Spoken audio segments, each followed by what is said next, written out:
The data ownership.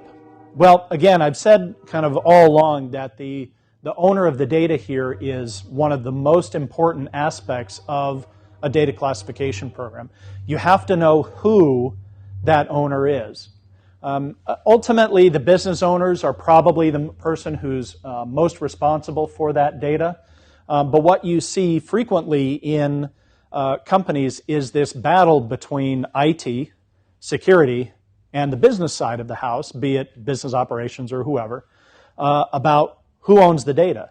And everybody will point the finger at everybody else.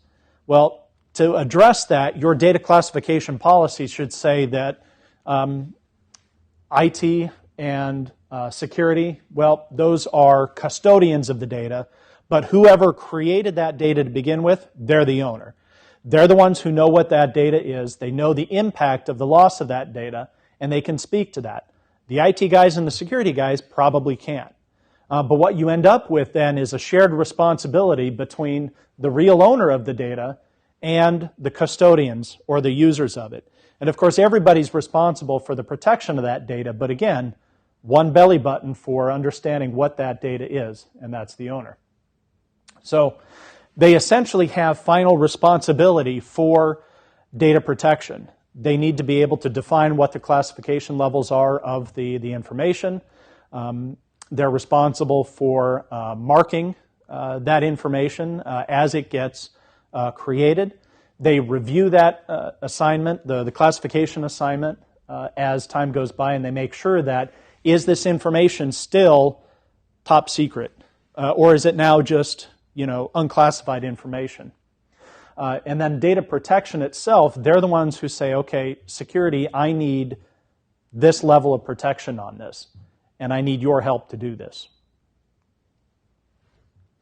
Data retention gets into an interesting area because there are trade-offs between maintaining all this information in all these buckets and getting rid of it. And so you look at regulations sometimes require the fact that you create, once you create information, you have to retain it for a certain number of years. Like, tax documents, they say you ought to hold on to them for 7 years, I think it is. Just recognize the fact that there's competing priorities here. The regulation says I have to hold on to the data.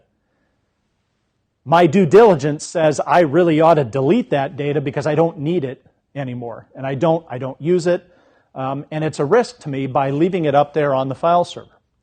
So look at the trade-offs when you're considering storage, records retention, and controls around that. If you've got data at rest sitting on a file server somewhere, again, back to that 6 terabyte file server, if you've got all that data sitting out there and you have a breach, the regulators might come in, or actually anybody might come in and say, why did you have all this data there? Now, the wisecrack would be because you, the regulator, told me to have it there, but that probably won't go over real well. So look at why you need to have this data there. If you do have to keep it for regulatory reasons, maybe you want to put it somewhere else. If you're not actively using it, but you have to keep it, why not burn it on a DVD and throw it on the shelf? Or write it to a hard drive, unplug the hard drive, and put it on the shelf. So there are all sorts of strategies for getting around this. Well, the regulator told me to, but I don't want to keep it. You don't have to keep it on an active system. You can archive it, and that works equally as well. So essentially, you need to make sure that your policy dictates, your data classification policy dictates, how do we deal with data that we have to retain for, e-discovery or, data retention requirements. This is a very interesting case study from the Compliance, Governance, and Oversight Council Summit. This was done by the COBIT organizers, ISACA. And they said that, okay, in any organization, typical organization, 1% of the information is on litigation hold, meaning it's being used for active investigation, or there's a court case, we have to hold on to it for that reason. 5% of that data is for retention, meaning we have a regulation or a law that says we have to hold on to this information for a certain amount of time. 25% of it has current business value, active projects, engineering schematics, things we're working on right now. Add all that up, you end up with 69% of the information out there that's sitting on your file servers has no intrinsic value to it. Now, go back to the example I made earlier about the 6 terabyte hot mess file server. Well, guess what? There's probably a significant chunk on that file server that you can get rid of because it has no business value. By deleting it, by moving it off to an archive server or something like that, you're reducing your attack space and reducing the potential for compromising information. There are several data retention regulations out there. The EC directive from 2009, this is essentially e-discovery. You have to trace and identify the source of a communication, who started it, where did it go to, what was the type of that communication, date and time of it as well. So that regulation is out there. SOX has one for financial reporting as well. SEC has their own. There are a lot of federal and state regulatory requirements.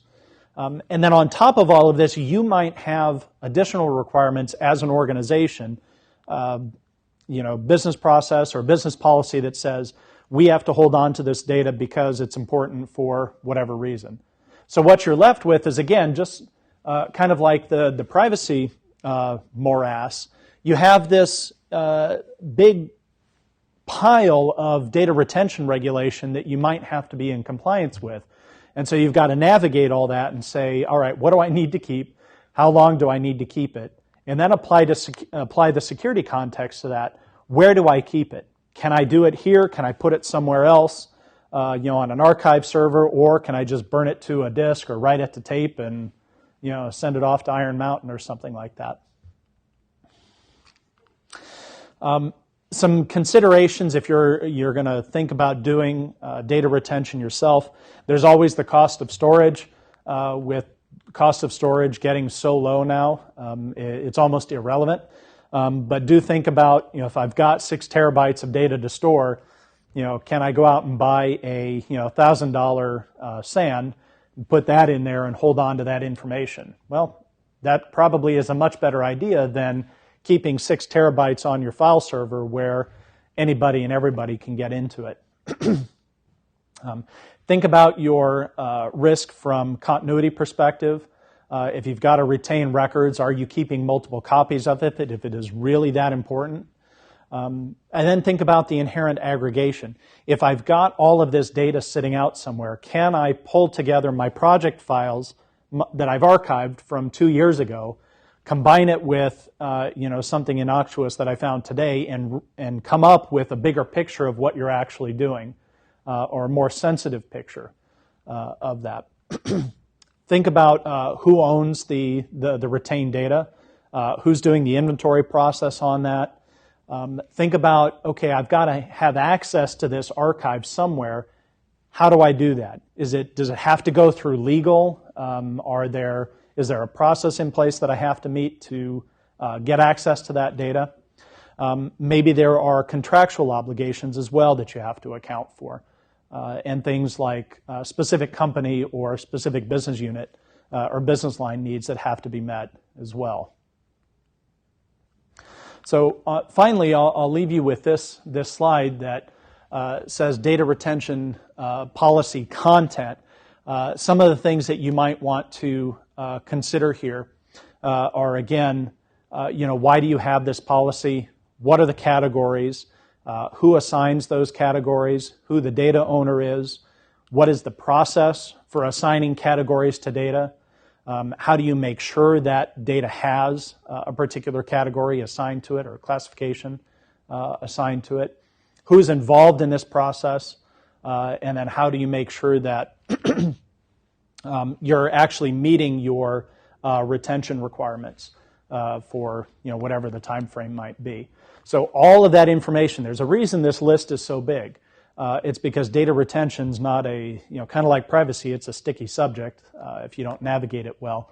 but make sure that your data retention policy has all of these areas in it.